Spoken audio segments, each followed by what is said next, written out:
أعوذ بالله من الشيطان الرجيم. بسم الله الرحمن الرحيم.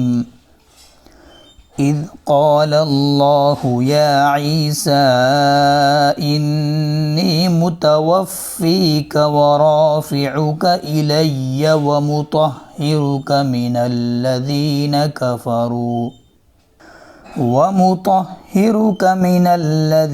كفروا وجاعل الذين اتبعوك فوق الذين كفروا إلى يوم القيامة ثم إلي مرجعكم فأحكم بينكم فيما كنتم فيه تختلفون.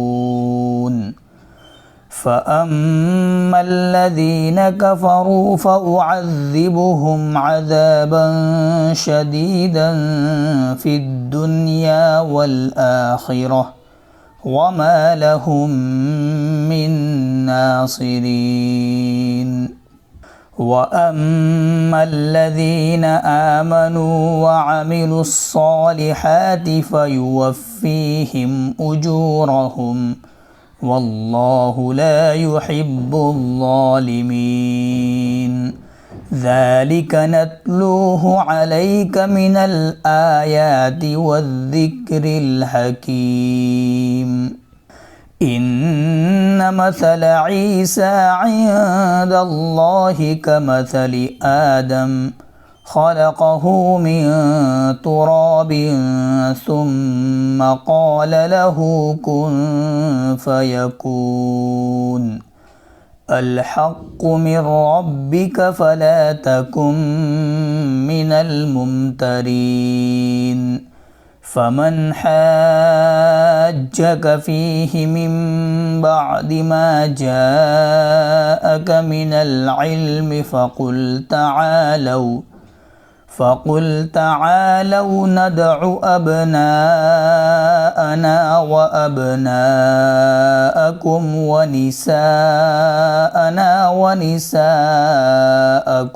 وأنفسنا وأنفسكم ثم نبتهل فنجعل لعنة الله على الكاذبين.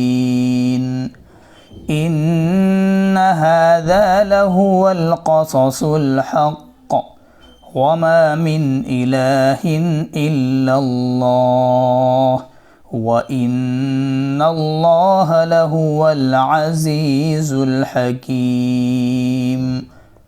فإن تولوا فإن الله عليم بالمفسدين. صدق الله العظيم.